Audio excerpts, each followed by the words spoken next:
ሰላም እንደምን ቆያችሁልን? ክቡራንና ክቡራት የኪርታ ዓለም አቀፍ ድምፅ አድማጭ ተመልካቾቻችን፣ ይህ ትረካ በኪርታ ነው።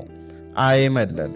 ደራሲ ተስፋ ገብረየስ ዘምድረ ከብድ፣ ተራኪ ትልቅ ሰው ስዩም። በየሳምንቱ በኪርታ ዓለም አቀፍ ድምፅ በኩል ይጠብቁን። እስከ ዝግጅታችን ፍጻሜ ድረስ አብሮነታችሁ አይለየን የሚለው ግብዣችን ከልብ የመነጨ ነው። በባለፈው ሳምንት አይመለል የተሰኘውን በተስፋ ገብረየስ ዘምድረ ከብድ ተጽፎ በልጃቸው ወርቁ ተስፋ የተዘጋጀውን የታሪክ መጽሐፍ በክፍል 8 ዝግጅታችን ምዕራፍ 2ን የምድሩ የተፈጥሮ ገጽታና የልዩ ልዩ ነገዶች አገባብ የሚለውን ርዕስ ጀምረን የጨረስነው ሲሆን ዛሬ በክፍል 9 ዝግጅታችን ምዕራፍ 3 የወራቶች ጠባይ የሚለውን ርዕስ ይዘንላችሁ መጥተናል። ተከታተሉን። ምዕራፍ 3 የወራቶች ጠባይ።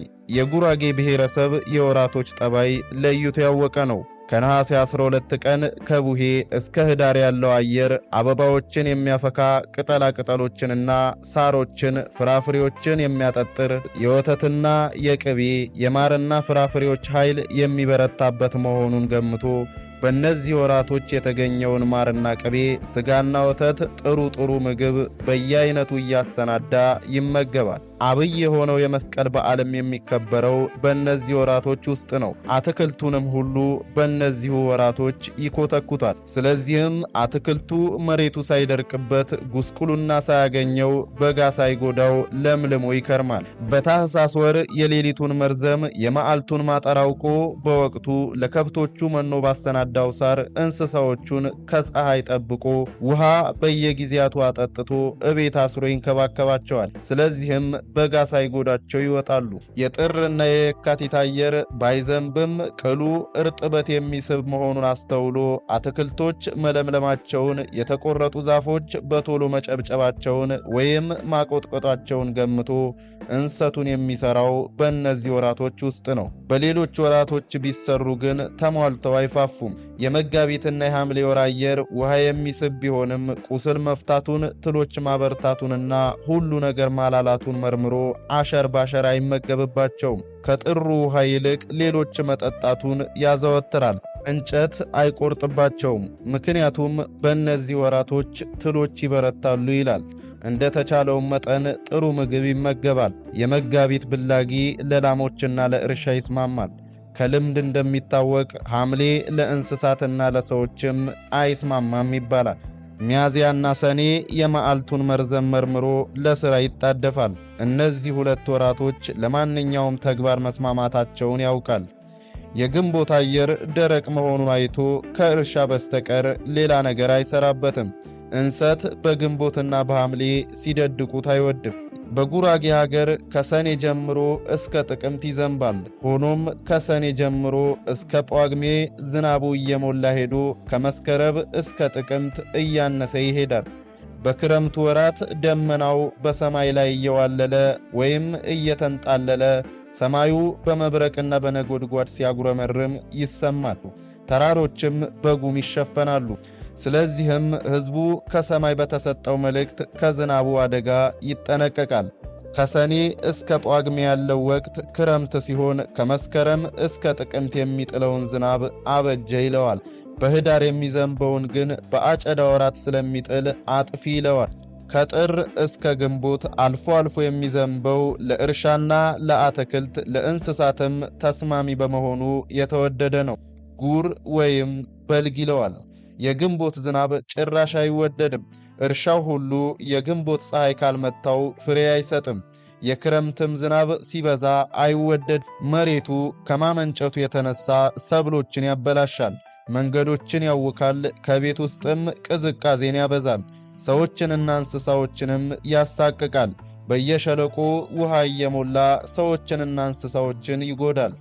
የጉራጌ ሕዝብ የክረምት ወራት ከመግባቱ በፊት ቤቱን ከድኖ መርጎ እንጨቱን ፈልጦ እቆጥ ረብርቦ ምግቡን በየአይነቱ አሰናድቶ አቅርቦ ከክረምት ስቃይ ተጠንቅቆ ባሰናዳው ነገር ተደግፎ ከነ ቤተሰቡ በሞቃት ቤቱ ይከርማል። እንኳን ሰዎች እንስሳዎቹም ቢሆኑ በክረምት ወራት የፀሐይ ጊዜ ካልሆነ በስተቀር ወደ ውጭ አይወጡም። ከቤት ይቀለባሉ። ወዲያውኑ የመስቀል በዓልና የተጣራ አየር ይከተለዋል። በጉራጌ ሀገር ዝናብ ለማዝነብና ለማባራት እንችላለን የሚሉ ዥራ በኬ የተባሉ ሰዎች ይገኛሉ። ዝናብ በጠፋ ጊዜ ለማዝነብ ጥቁር በግ ይሰዋሉ። ዝናብ በበዛ ጊዜ ለማባራት ነጭ በግ ይሰዋሉ። ስለዚህም ዝናብ በጠፋ ጊዜ ከባለ ሀገር፣ ዝናብ በበዛ ጊዜ ከባለ ጉዳይ ገንዘብ እየተቀበሉ በአንዳች መንፈስ ይህንን እየሰሩ የሚኖሩ ነበሩ። እነሱም ከዘር እየተከታተሉ የወረዱ ነበሩ። ዛሬ ግን ከዘር የተላለፉ ወገኖቻቸው ቢኖሩም ሕዝቡ ዝናብ የሚያዘንበውና የሚያባራው የእግዚአብሔር ስልጣን ብቻ ነው በማለት እነሱን ትቷቸዋል። በጉራጌ ሀገር ከሚገኙ ተራሮች ስር ዙሪያውን ብዙ ምንጮች እየፈለቁ በየበኩላቸው በወንዝነት ይፈሳሉ። ደግሞም የረጉ ምንጮችና ጸበሎች፣ ፍል ውሃዎችና ሆራዎች፣ ኩሬዎችም በብዛት ይገኛሉ። በምስራቅ የሚፈልቁት ምንጮች ከደጋው ጀምረው እስከ ቆላው በወንዝነት እየፈሰሱ ሕዝብንና እንስሳትን አትክልትና እጽዋትን እየመገቡ ለወፍጮ ሞተሮችና ለመሳሰሉትም ተግባሮች ሁሉ እያገለገሉ ወደ ዝዋይና ከዝዋይ ቀጥለው ወደሚገኙት ሐይቆች በመፍሰስ ተቀላቅለው የውሃውን መጠን በማብዛት በማበልጸግ ተንጣለው ይታያሉ። እንዲሁም ደግሞ ቀደም ሲል እንደተገለጸው በምስራቅ ስልጤ ከተባለው ቀበሌ ሜጢ በተባለው ጨፌ ከነሆራውና ወይም ቦሌው ከነፍል ውሃው ለምልሞ ይገኛል። ይህም ጨፌና ሆራ ወይም አምቦ ለእንስሳት በጣም ተስማሚ መሆኑ የተነገረለት ነው። ፍል ውሃውም ህሙማንን በመፈወስ የታወቀ ነው። በዚሁ ቀበሌ ሐረ ሸይጣን የተባለ ኩሬ ይገኛል። ከኩሬው ትልቅነት የተነሳ ህዝቡ ይህስ ሰይጣን እንጂ ሰው የቆፈረው አይደለም በማለት ሐረ ሸይጣን ይለዋል።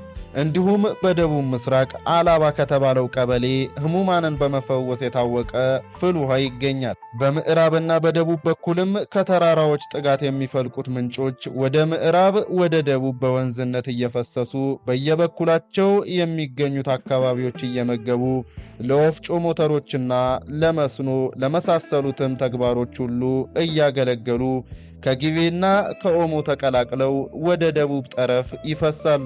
በሰሜንና በደቡብ በኩልም ከተራራዎች ጥጋት የሚፈልቁት ምንጮች ወደ ምዕራብና ወደ ደቡብ በወንዝነት እየፈሰሱ በየበኩላቸው የሚገኙትን አካባቢዎች እየመገቡ ለወፍጮ ሞተሮችና ለመስኖ ለመሳሰሉትም ተግባሮች ሁሉ እያገለገሉ ከአዋሽ ወንዝ ጋር እየተቀላቀሉ ሐውላ በረሃ ይገባሉ። በአዋሽ ወንዝ ዳርቻ አያሌ ፍል ውሃዎች ስለሚገኙ ሕዝቡ እንደ ጠበል አድርጎ ይጠቀምባቸዋል። ክቡራንና ክቡራት የኬርታ ዓለም አቀፍ ድምፅ አድማጭ ተመልካቾቻችን ክፍል 9ን በዚሁ ያጠናቀቅን ሲሆን በሁለት ክፍል የተዘጋጀው ይህ አይመለል የተሰኘው የታሪክ መጽሐፍ በአንደኛው ክፍል ምዕራፍ 3 የወራቶች ጠባይ የሚለውን ርዕስ ጀምረን ስላልጨረስነው ሳምንት መጨረሻውን ይዘን እንመጣለን። እስከዚያው ቸር ቆዩልን።